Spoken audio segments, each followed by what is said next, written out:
ओम नमः शिवाय। पाप मोचनी एकादशी का महत्व। अर्जुन ने भगवान श्री कृष्ण से कहा, हे मधुसूदन, आपने फागुन मास के शुक्ल पक्ष की एकादशी अर्थात आमलकी एकादशी के बारे में विस्तार पूर्वक बतलाया। चैत्र माह के कृष्ण पक्ष में आने वाली एकादशी का क्या नाम है तथा उसकी विधि क्या है? कृपया करके आप मेरी बढ़ती हुई जिज्ञासा को शांत करें। भगवान श्री कृष्ण ने कहा, हे अर्जुन, चैत्र मास के कृष्ण पक्ष की एकादशी को पाप मोचनी एकादशी के नाम से जाना जाता है। एक बार की बात है, पृथ्वीपति राजा मानधाता ने लोमश ऋषि से यही प्रश्न किया था जो तुमने मुझसे किया है। अतः जो कुछ भी ऋषि लोमस ने राजा मानधाता को बतलाया वही मैं तुमसे कह रहा हूँ।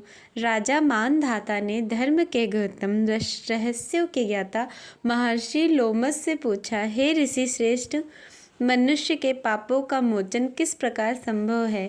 कृपा कर कोई ऐसा सरल उपाय बताएं जिससे सभी को सहज ही पापों से छुटकारा मिल जाए। पाप मोचनी एकादशी व्रत कथा। महर्षि लोमस ने कहा, हे नृपति, चैत्र मास के कृष्ण पक्ष की एकादशी का नाम पाप मोचनी एकादशी है।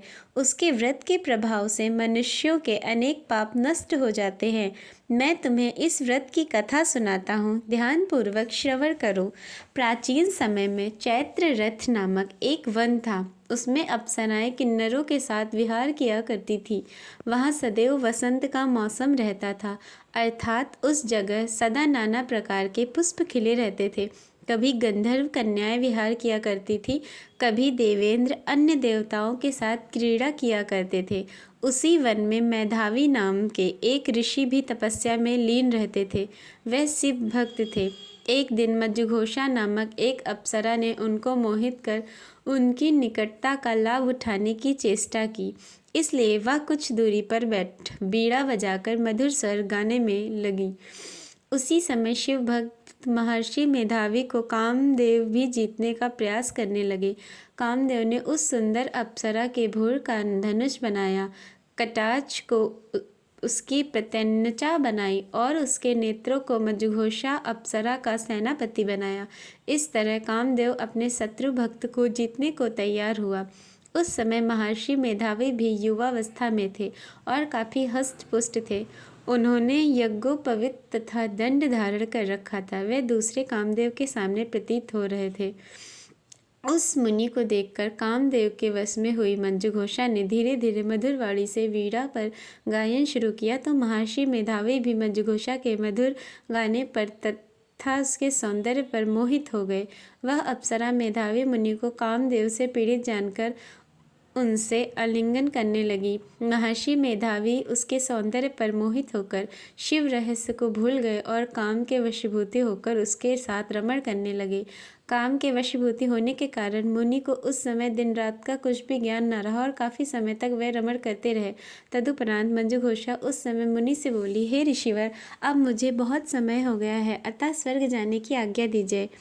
अप्सरा की बात सुनकर ऋषि ने कहा, हे मोहिनी, संध्या को तो आई हो, प्रातःकाल होने पर चली जाना। ऋषि के ऐसे वचनों को सुनकर अप्सरा उनके साथ रमण करने लगी। इसी प्रकार दोनों ने साथ साथ बहुत समय बिताया। मंजुघोषा ने एक दिन ऋषि से कहा, हे विप्र, अब आप मुझे स्वर्ग जाने की आज्ञा दीजिए। मुनि ने इस बार भी वही कहा, हे रूपसी, अभी ज़्यादा समय व्यतीत नहीं हुआ है, कुछ समय और ठहरो। मुनि की बात सुन अप्सरा ने कहा, हे ऋषिवर, आपकी रात तो बहुत लंबी है। आप स्वयं ही सोचिए कि मुझे आपके पास आए कितना समय हो गया है। अब और ज़्यादा समय तक ठहरना क्या उचित है? अप्सरा की बात सुन मुनि को समय का बोध हुआ और वह गंभीरतापूर्वक विचार करने लगे। जब उन्हें समय का ज्ञान हुआ कि उन्हें रमण करते हुए 57 वर्ष व्यतीत हो चुके हैं तो उस अप्सरा को वह काल का रूप समझने लगे। इतना ज़्यादा समय भोग विलास में व्यर्थ चला जाने पर उन्हें बड़ा क्रोध आया। अब वह भयंकर क्रोध में जलते हुए उस तप नाश करने वाली अप्सरा की तरफ भ्रुकुटी तान कर देखने लगे। क्रोध से उनके अंदर कांपने लगे और इंद्रियां बेकाबू होने लगी। क्रोध से थरथराते स्वर में मुनि ने उस अप्सरा से कहा, मेरे तप को नष्ट करने वाली दुष्टा, तू महापापिन और बहुत ही दुराचारिणी है। तुझ पर धिक्कार है। अब तू मेरे श्राप से पिशाचिनी बन जा। मुनि के क्रोध युक्त श्राप से वह अप्सरा पिशाचिनी बन गई। यह देख वह व्यथित होकर बोली, हे ऋषिवर, अब मुझ पर क्रोध त्याग कर प्रसन्न होइए और कृपा करके बताइए कि इस शाप का निवारण किस प्रकार होगा। विद्वानों ने कहा, साधुओं की संगत अच्छा फल देने वाली होती है और आपके साथ तो मेरे बहुत वर्ष व्यतीत हुए हैं, अतः अब आप मुझ पर प्रसन्न हो जाइए, अन्यथा लोग कहेंगे कि एक पुण्य आत्मा के साथ रहने पर मंजुघोषा को पिशाचिनी बनना पड़ा। मंजुघोषा की बात सुनकर मुनि को अपने क्रोध पर अत्यंत ग्लानि हुई, साथ ही अपनी अपकीर्ति का भय भी हुआ। अतः पिशाचिनी बनी मंजुघोषा से मुनि ने कहा, तूने मेरा बड़ा बुरा किया है, किंतु फिर भी मैं तुझे इस श्राप से मुक्ति का उपाय बतलाता हूँ। चैत्र मास के कृष्ण पक्ष की जो एकादशी है उसका नाम पाप मोचनी है। उस एकादशी का उपवास करने से तेरी पिशाचिनी की देह से मुक्ति हो जाएगी। ऐसा कहकर मुनि ने उसको व्रत का सब विधान समझा दिया। फिर अपने पापों का प्रायश्चित करने के लिए वे अपने पिता च्यवन ऋषि के पास गए। च्यवन ऋषि ने अपने पुत्र मेधावी को देखकर कहा, हे पुत्र, ऐसा क्या किया है तूने कि तेरे सभी तप नष्ट हो गए, जिससे तुम्हारा समस्त तेज मलिन हो गया है। मेधावी मुनि ने लज्जा से अपना सिर झुकाकर कहा, पिताश्री, मैंने एक अप्सरा के साथ रमण करके बहुत बड़ा पाप किया है। इसी पाप के कारण संभवतः मेरा सारा तेज और मेरे तप नष्ट हो गए हैं। कृपा करके आप इस पाप से छूटने का उपाय बतलाइए। ऋषि ने कहा, हे पुत्र, तुम चैत्र माह के कृष्ण पक्ष की पाप मोचनी एकादशी का विधि तथा भक्तिपूर्वक उपवास करो, इससे तुम्हारे सभी पाप नष्ट हो जाएंगे। अपने पिता च्यवन ऋषि के वचनों को सुनकर मेधावी मुनि ने पाप मोचनी एकादशी का विधि पूर्वक व्रत किया। उसके प्रभाव से उनके सभी पाप नष्ट हो गए। मंजुघोषा अप्सरा भी पाप मोचनी एकादशी का उपवास करने से पिशाचिनी की देह से छूट गई और पुनः अपना सुंदर रूप धारण कर स्वर्गलोक चली गई।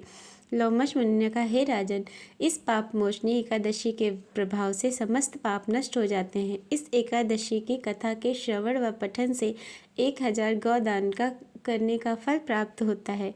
इस उपवास के करने से ब्रह्म हत्या करने वाले, स्वर्ण चुराने वाले, मदपान करने वाले, अगम्य गमन करने वाले आदि भयंकर पाप भी नष्ट हो जाते हैं और अंत में स्वर्गलोक की प्राप्ति होती है। हर हर महादेव।